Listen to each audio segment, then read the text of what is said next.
প্রিয় দর্শক মণ্ডলী, আসসালামু আলাইকুম। এখন আপনাদেরকে একটা ভৌতিক ঘটনা পড়ে শোনাব। ঘটনাটি সত্যি। আমার এক বন্ধু, নাম ধরুন রফিক।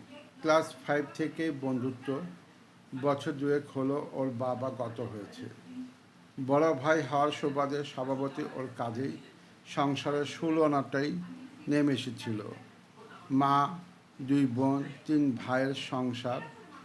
বাবা মারা যাবার পর ওদের সংসারে নেমে এসেছিল নিদারুণ দুঃখ কষ্ট, যা নাকি ওকে বাধ্য করেছিল পড়ালেখা ছেড়ে দিয়ে চাকরিতে লাগতে।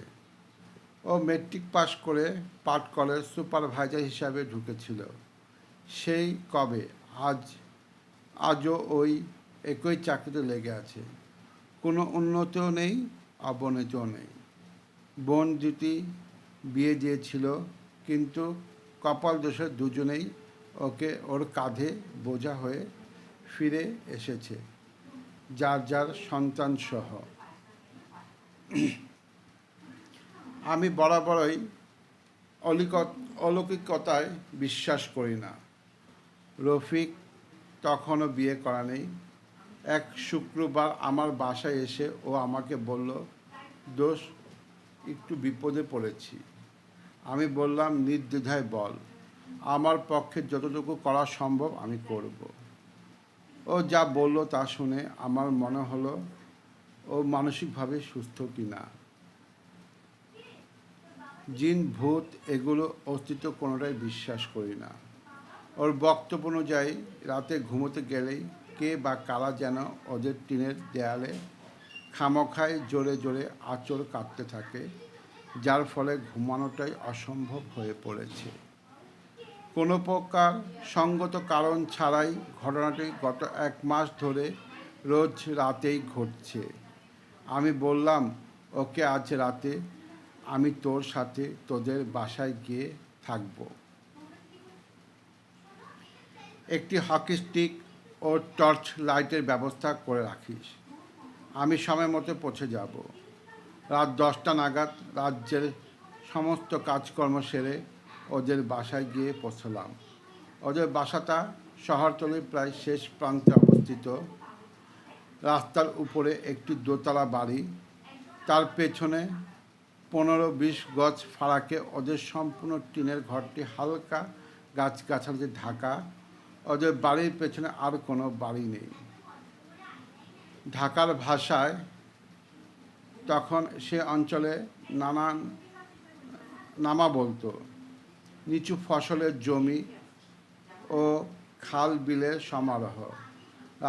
রাতের খাবার খেয়েই রাত 12টা নাগাদ আমরা 2 বন্ধু ফ্লোরে বিছানা করে শুয়ে পড়লাম।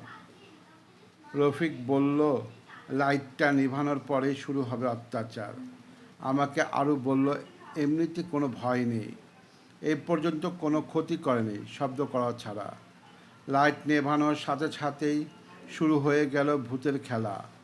আমি আর রফিক লাইট জ্বালিয়ে হকি স্টিক ও টর্চ হাতে বেরিয়ে পড়লাম।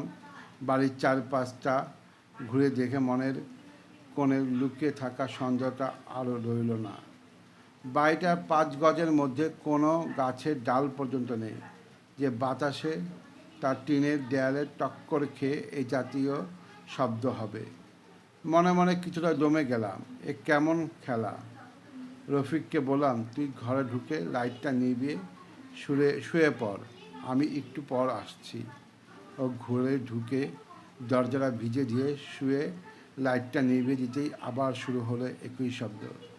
এবার সত্যিই ভয় পেয়ে গেলাম। আশেপাশে জনমানুষের কোনো উপস্থিত নেই, তবুও শব্দটা আসছে। এমন ভয় জীবনে কখনো পেয়েছিলাম বলে আমার মনে পড়ে না। তখন তাড়াতাড়ি ঘরে ঢুকে দরজাটা লাগিয়ে দিলাম। সকালে কাউকে কিছুটা না বলে চলে আসলাম। আজও সেই ঘটনাটি আমার কানে বাজে। তো বন্ধুরা, অনেক কিছুরই উত্তর পাওয়া যায় না। সেদিন রাতে কী খসখস শব্দ হয়েছিল তা আজও শব্দ পাই মনের মধ্যে, কিন্তু আমরা সব কিছু প্রশ্নের সব কিছু উত্তর আমরা সবসময় পাই না। তো আজকে এখানে বিদায় নিচ্ছি। আসসালামু আলাইকুম আ রহমতুল্লাহ আ বারাকাতুহু।